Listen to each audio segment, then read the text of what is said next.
안녕하세요. 옥존농부입니다. 오늘은 여름만 되면 많은 분들이 겪는 가장 안타까운 이야기를 해보겠습니다. 어제까지만 해도 멀쩡했는데 아침에 보니 줄기가 물러 있었어요. 잎이 우수수 떨어지고 하루 만에 죽었습니다. 정말 이런 경험 있으시죠?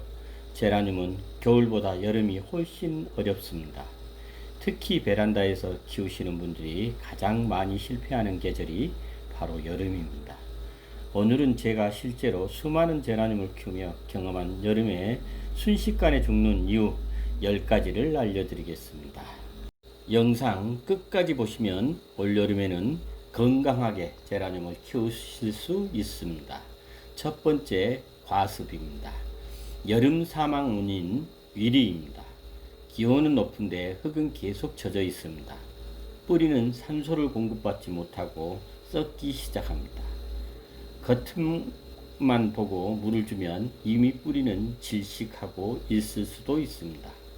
여름에는 흙이 완전히 마른 뒤 물을 흠뻑 주시는 게 좋습니다. 두 번째, 통풍 부족. 제라늄은 바람을 정말 좋아하는 식물입니다.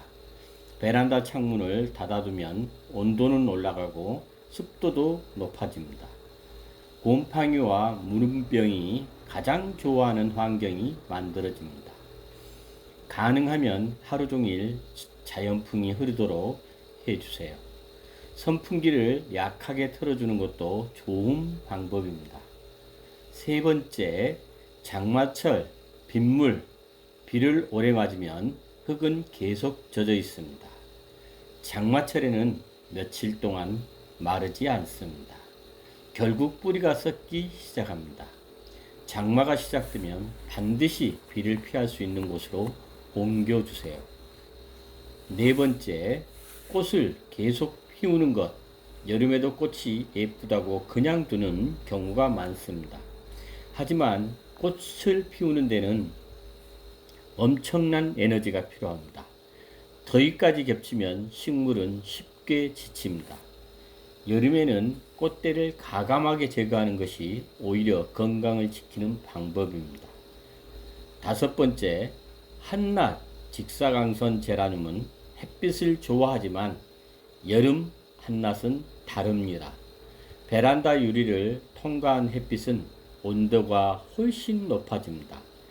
잎이 데이고 줄기가 약해집니다.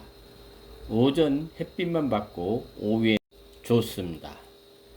여섯 번째, 오래된 흙. 몇 년 동안 같은 흙을 사용하는 경우가 많습니다. 흙은 시간이 지나면 배수가 나빠집니다. 산소도 부족해지고 병용균도 많아집니다. 여름이 오기 전에 배수가 좋은 새 흙으로 분갈이하면 훨씬 안전합니다. 일곱 번째, 화분이 너무 큰 경우, 큰 화분은 물이 오래 머뭅니다.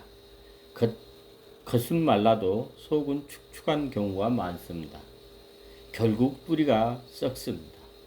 제라늄은 몸집보다 약간 작은 화분이 더 잘 자랍니다. 여덟 번째, 비료 과다입니다. 여름에는 성장이 느려집니다.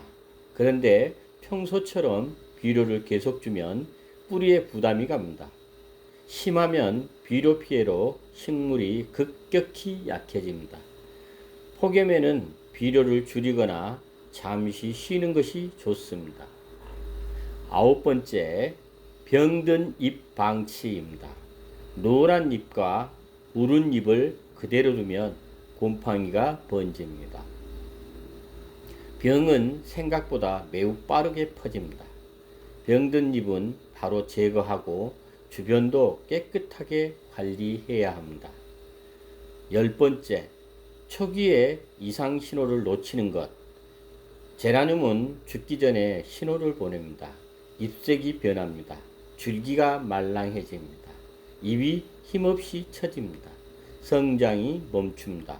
이때 바로 조치를 하면 대부분 살릴 수 있습니다. 하지만 하루 이틀 미루면 이미 늦는 경우가 많습니다.